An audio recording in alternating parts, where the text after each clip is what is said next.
IIT neat 2025 ఫలితాల్లో అత్యుత్తమ ఫలితాలు సాధించి చరిత్ర సృష్టించిన ఆల్ఫోర్స్ లాంగ్ టర్మ్ అడ్మిషన్లు జరుగుతున్నవి. వివరాలకు సంప్రదించండి ఆల్ఫోర్స్ ఐఐటీ నీట్ అకాడమీ. నమస్తే, welcome to Suman TV Karimnagar.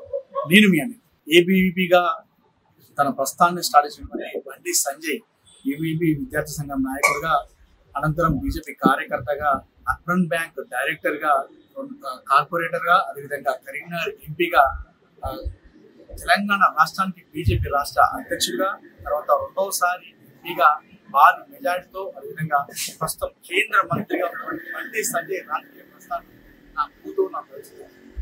So ఆయన ఆ చిన్నప్పటి నుండి ఎంత కష్టపడ్డాడని చెప్పేసి కుటుంబ సభ్యులకు చాలా ఎక్కువ తెలిసి ఉంటాయి. ఎందుకంటే ఈరోజు ఆయన అంచెలంచెలుగా ఎదిగిన తీరు, ఒక విద్యార్థి సంఘ నాయకుడి నుండి ఈరోజు కేంద్ర మంత్రిగా ఎదిగాడంటే అది మామూలు విషయం కాదు. ఎన్నో ఆటుపోట్లను ఎదుర్కొన్నాడు, ఎన్నో అవమానాలు భరించి ఈరోజు అంత స్థాయికి ఎదగడం జరిగింది బండి సంజయ్. సో ఈరోజు ఆయన పుట్టినరోజు సందర్భంగా వారి కుటుంబ సభ్యులతో మనం మాట్లాడదాం. చిన్నప్పటి నుండి ఆయన ఎలా కష్టపడ్డాడు, ఎలా రాణించాడు, ఎలా సక్సెస్ అయ్యాడు అని చెప్పేసి పూర్తి వివరాలు వారి కుటుంబ సభ్యులతో మనం మాట్లాడదాం.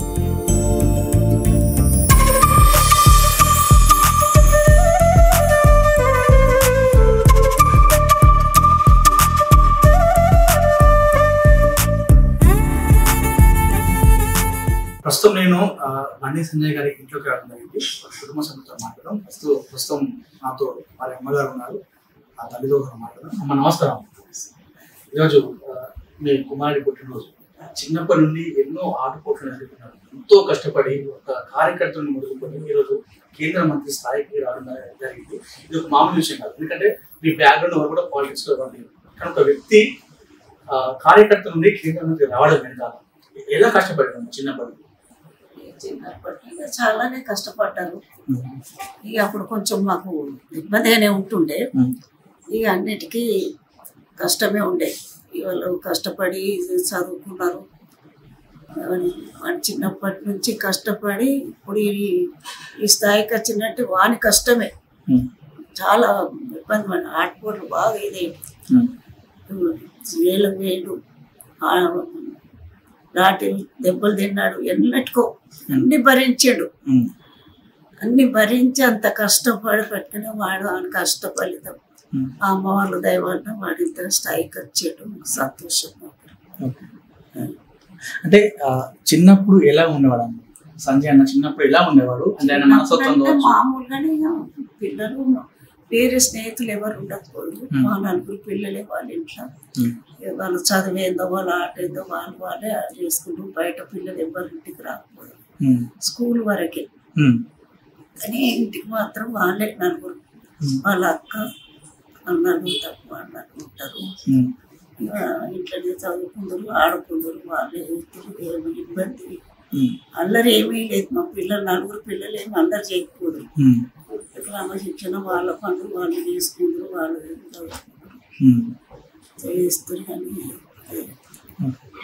అంటే మీరు రాజకీయాలకి వెళ్తూ అన్నప్పుడు మీరు ఏ విధంగా స్పందించారు? వెళ్ళమన్నారా, సపోర్ట్ ఇచ్చారా, ఏమన్నారు?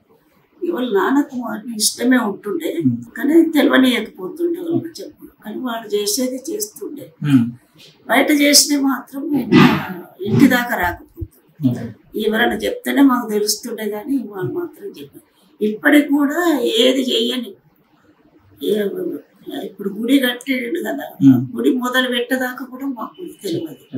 తర్వాత అది చేసేటప్పుడు రమ్మనిపిస్తే తెలిసేది.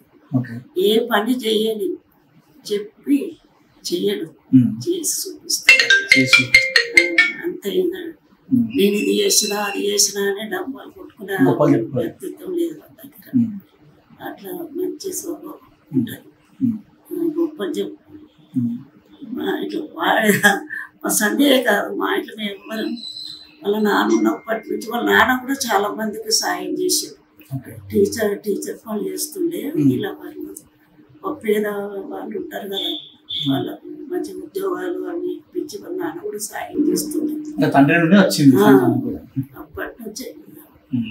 అంటే ఇన్ని దెబ్బలు తిన్నాడమ్మా, చాలా సార్లు, ఎన్నో సార్లు అరెస్ట్ కావడం జరిగింది. తెలంగాణ ఉద్యోగంలో అంటే తెలిసిన తర్వాత మీకు తెలిసిన సందర్భంగా తెలిసినప్పుడు ఎప్పుడైనా చెప్పడం జరిగిందా, ఎందుకు రా ఇదంతా అని చెప్పేసి? అసలే తెలియకపోతుండే. అంటే తెలిసిన తర్వాత బాధపడి అడిగేవారా? బాధపడడం అంటే ఎన్నో రోజులకు తెలిసినాక ఏం చేస్తాం అట్లెందుకు అస్సలు తెలియదు.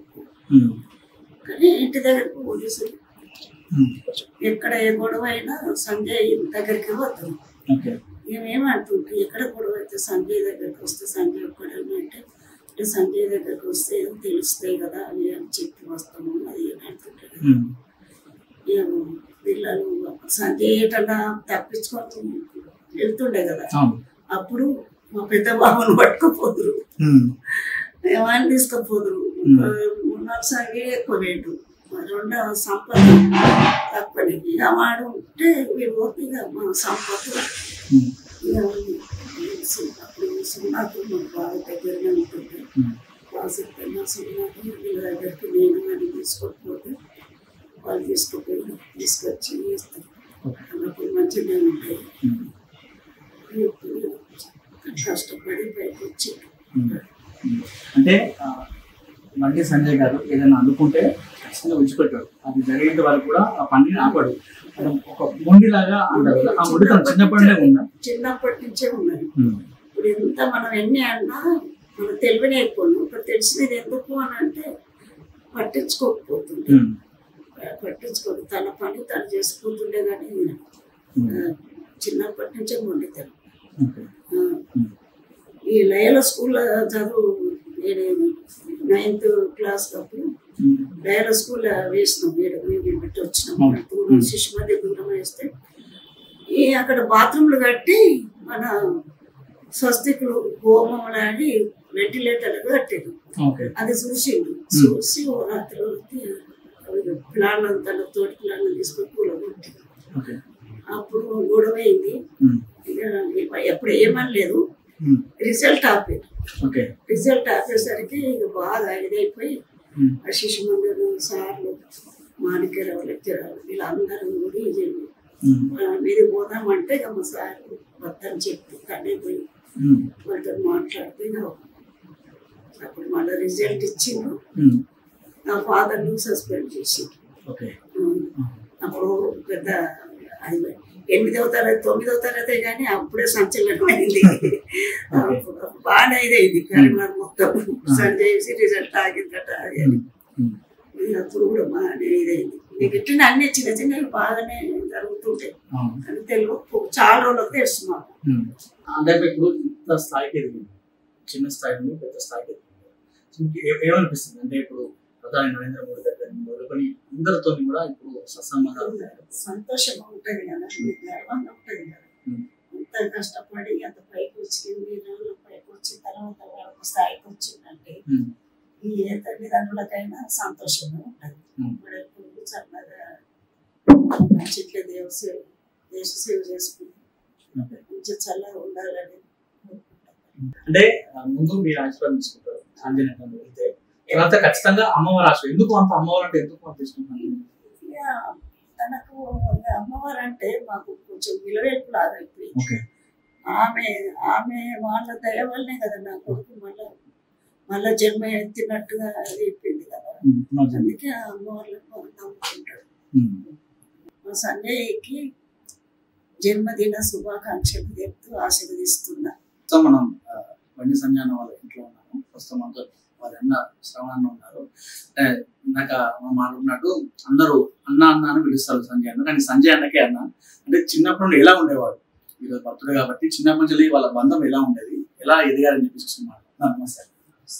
సంజయ్ అన్న అంటే ఇప్పుడు బయట అందరూ తెలుసు, బయట రాజకీయ తెలుసు, కానీ పర్సనల్ గా ఎలా ఉందని చెప్పేసి మీకు మాత్రం తెలుస్తూ ఉంటుంది. ఎందుకంటే అమ్మ తర్వాత ఎక్కువ షేర్ చేసుకుని అన్న వాళ్ళకి షేర్ చేసుకున్నాం. ఎట్లా ఉన్నాడు చిన్నప్పటి నుంచి? మేము కూడా అన్నదమ్ములం, సిస్టర్ అక్క పెద్దది, తర్వాత నేను, తర్వాత సంపత్, తర్వాత సంజయ్. చిన్నప్పటి నుంచి ఇప్పటి వరకు, అంటే చిన్నప్పటి నుంచి ఇప్పటి వరకు మాకు గొడవ అనేది లేదు. అందరం కలిసి ఉంటాం. నాకు చిన్నోడైనా కానీ తన ఏ పని చెప్తే ఆ పని నేనైనా మా సంపద అయినా చేస్తాం. ఏ ప్రోగ్రామ్ అయినా ఏదైనా పిలిచి చెప్తాడు. తన అన్నయ్య ఉన్నది ఇది అని చెప్తాడు, తప్పకుండా చేస్తాం. కానీ నాకు చిన్నోడు కదా నేను ఎందుకు చేయాలని అది అందరం కలిసి ఉంటాం. ఇప్పటికి కూడా మేము అందరం ఉమ్మడి కుటుంబం. అందరం కలిసి ఉంటాం. కానీ ఎప్పుడు మాకు గొడవలు ఉంటాం. ఇప్పుడు విభేదాలు అనేది ఇంతవరకు రాలేదు. చిన్నప్పటి నుంచి చాలా ఐవీపీ కార్యకర్తల నుంచి శిష్యులుగా చదువుకున్నప్పటి నుంచి కూడా చాలా యాక్టివ్ ఉంటారు. ఆర్ఎస్ఎస్ భావాజాలు బాగుంటాయి. అందువరకే అంత క్రమశిక్షణతో ఉంటారు. ఈ స్టేజ్ ఉండడానికి కూడా కారణం ఆర్ఎస్ఎస్. ఆర్ఎస్ఎస్ శిష్యులు ఎప్పుడు తనకు ఉంటాయి. అంటే ఎలా కష్టపడతారు మీరు చూశారు? అంటే అమ్మాయి అయితే తెలియదు, ఇంట్లో ఉంటుంది కూడా తెలియదు, మీకు తెలుసు ఉంటుంది బయట ఏమవుతుందని చెప్పేసి. ఇట్లా గొడవ అవుతున్నప్పుడు, లేదంటే అరెస్ట్ చేసినప్పుడు, లేదంటే ధర్మ కోసం పోయినప్పుడు, దెబ్బలు తినడం ఎట్లా ఫీల్ అయ్యారు? అంటే తన కొట్లాడేది కూడా ఏబీపీలో ఉండే స్టూడెంట్స్ కూడా కొట్లాడుతుంది. ఇప్పుడు బీజేపీలో ఉండే రాజకీయంలో దాని గురించి కొట్లాడుతుంటే, ప్రజల సమస్యల గురించి కొట్లాడుతుంటే, ఎప్పుడు కూడా పర్సనల్ గా వాళ్ళను కొట్టుడు వీళ్ళని కొట్టుడు చెప్పు. ఏదైనా పార్టీ పరంగానో ఆర్గనైజేషన్ పరంగానే జైలుకి వెళ్ళేది, కానీ బట్టి పర్సనల్ గా మాత్రం ఎప్పుడో చేయలేదు. తన ఎక్కడో చేసేస్తుండే. చేస్తుంటే మాకు తెలియదు కదా, ఆర్గనైజేషన్ అక్కడికి చేసేస్తుంటుంటే ఇక పోలీసు వాళ్ళు వచ్చి ఫస్ట్ అక్కడ బయట ఉంటే నన్ను పట్టుకున్నాను. సంజయ్ లేడా అంటే లేడు. నేను ఇక వచ్చిన తర్వాత మళ్ళీ సంజయ్ వచ్చిన తర్వాత నన్ను వదిలిపోయింది. అట్లా ఎన్నో సార్లు జరిగింది. ఇవాళ రామజన్మభూమి అప్పుడు కూడా, కొట్టినప్పుడు కూడా చాలా మంది ఇక్కడ చుట్టూ పోలీసులు 200 మంది పోలీసులు వచ్చారు. అప్పుడు కూడా దొరకలేదు, నన్ను పట్టుకపోయారు. అప్పుడు కూడా మళ్ళీ నన్ను వదిలిపెట్టిన తర్వాత ఇప్పుడు కూడా తన రాజకీయ పరంగానే కొట్లాడిండు, జైలుకి వెళ్ళడం జరిగింది చాలా సార్లు. కానీ పర్సనల్ ఎప్పుడు అట్లా గ్రడ్జ్ పెట్టుకోదు. కానీ చాలా బాగుంటాడు. అంటే ఇప్పుడు అంటే చాలా మంది కార్యకర్తలు ఉన్నారు. ఎంపీ అయిన తర్వాత అయితే గతంలో ఏదైతే హిందూ ధర్మాన్ని ఎంచుకున్నారో ఆ హిందూ ధర్మం కోసం ఒక్కడే అప్పుడు కష్టపడ్డారు. ఒక్కడే టవర్లోకి వెళ్ళి కూడా చాలా విషయాల్లో ఒక్కడే వెళ్ళి దాన్ని యుద్ధం చేసిన సందర్భాలు ఉన్నాయి. అప్పుడు మీరు భయపడే సందర్భాలు ఉన్నాయి. ఏమవుతుంది? మేము ఎప్పుడు భయపడలేదు. సరే చేసేది ధర్మం కొరకు, ప్రజాసేవ కొట్లాడుతున్నాడు మా నాన్న కూడా. సరే ఎంత తండ్రి అయినా కూడా ఓసారి కొంచెం ఉంటుండే కానీ ఎప్పుడు మా ఇంట్లో విసుగు చెందకూడదు. చేస్తుండే ఇప్పుడు టవర్ దగ్గర కూడా చాలా పెద్ద ఎత్తున గడపలేదు. అయినా కానీ మేము ఏమనకపోతుంటున్నాం. ఇక మాకు అలవాటు అయిపోయింది. సరే నడవని ఏదో ఒకటి ఫస్ట్ ఏదో నడుస్తుంది కదా పోనీ అనేది కోరుకుంటున్నాం. నమ్మకం ఉండేది చేస్తారని 100% నమ్మకం. అంటే మీ బంధం ఎలా ఉంది? అంటే ఇందాక మీరు చెప్పారు గొడవ ఉండకపోయింది, ఇంకా ఎలా ఉండేది? ఏదైనా అవసరం ఉన్నప్పుడు అన్న పెద్దది కాబట్టి ఏదైనా చిన్నప్పుడు పాకెట్ మనీ అట్లా అడగబడాలి అవసరం ఉన్నప్పుడు చేసినాం. అందరం చిన్నప్పుడు నా డ్రెస్సులు తన వేసుకుంటుండే, తన డ్రెస్సులు నేను వేసుకుంటుండే, అందరం అమ్మ నడుపుకుంటుండే, మా అమ్మ నడుపుకుంటుండే, ఇస్తుంటుండే, ఏదైనా చూసుకుంటుండే. ఇంకేం లేదు, మా అందరం కలిసి ఉంటాం. అందరం తనకు అవసరం ఉంటే నన్ను అడుగుతా, నేను అవసరం ఉంటే నన్ను అడుగుతా. నాకంటే చిన్నోడు నేను అడగాలని అట్లే ఉండదు. తన కూడా అట్లా మా అందరినీ కూడా బాగా చేసుకుంటాం. అంటే అన్న ఈ రోజుల్లో ఒక సర్పంచ్ గెలిస్తేనే, ఒక కార్పొరేటర్ గెలిస్తేనే చాలా వాళ్ళు షో అప్ చేసుకుంటారు. కానీ ఇప్పటికీ కేంద్ర మంత్రి అయినప్పుడు కూడా ఎందుకు ఇంకా డౌన్ టు అర్త్ అది ఎట్లా వచ్చింది సాల్వ్? అది ఇప్పుడుగా స్టార్టింగ్ నుండి అంతే. తన ఏదైనా పని చేసినా కానీ ఎవరికి చెప్పారు, కానీ ఖచ్చితంగా చేసి చూపారు. నేను కలెక్టర్ గారు కూడా చెప్పారు, బండి సంజయ్ గారు ఇంత తొందరగా డిసిషన్ తీసుకుంటున్నా అనుకోలేదు. చెప్పారు ఎవరికి. ఈ పని అయిందని అంటే అప్పుడు ఆ రోజు రిలీజ్ చేస్తాను. అంతేగాని చెప్పి చేస్తాను. ఇప్పుడు ఏదో చెప్పి నేను ఇట్లా చేసినా అట్లా చేసినా గొప్పతనం ఉండదు. స్టార్టింగ్ నుండి చిన్నప్పటి నుంచి అంతే. నేను చేసినాను కూడా ఇప్పుడు ఒకరికి సాయం చేసినా అనుకోండి, నేను సాయం చేసినా నేను 100 మంది కూడా చెప్పుకోవాలి, అసలే చెప్పుకోవాలి. అట్లా ఎంతో మందికి సాయం చేశాను. ఎంతో మందికి చదివి ఇచ్చిండ్రు. ఎవరైనా వస్తే ఆరోగ్యపరంగా వస్తే హాస్పిటల్కి ఫోన్ చేయడం. కోవిడ్ టైంలో చాలా మందికి హెల్ప్ చేసింది, చాలా మంది జీవితాలు కాపాడి. కార్యకర్తలు వస్తే అన్న కొంతమంది కలిసి వెళ్ళిపోతారు. కానీ సంజయ్ అన్న ఇన్ని వేలాది మంది వచ్చినా కూడా వాళ్ళని కలుస్తూ వాళ్ళని కూర్చోబెట్టిన చామర్లో వాళ్ళని ఫోటో దిగి పంపిస్తారు. అంత ఓపిక ఎట్లా? ఓపిక చాలా బాగుంటుంది. ఓపిక అనేది ఎట్లా అంటే కార్యకర్త అంటే చాలా ఫస్ట్ కార్యకర్తలకు చాలా ఇంపార్టెన్స్ ఇస్తారు. మిగతా వచ్చిన వాళ్ళకు కూడా ఓపిక చేస్తారు. మాకు కూడా చెప్తారు, ఎవరు వచ్చినా మర్యాదగా మాట్లాడాలి, చేయాలి, ఇంటికి వచ్చినా మర్యాద ఉండాలి, చేయాలి. అది ఎప్పుడంటే అది ఆర్ఎస్ఎస్ లో ఉన్న అనుబంధంతోనే ఇట్లుంటుంది. ఎవరైనా ఆర్ఎస్ఎస్ లో ఎవరున్నా ఇటువంటి కల్చర్ వస్తుంటది. ఓపిక ఉంటది, బంధాలు ఉంటాయి, అన్ని ఉంటాయి.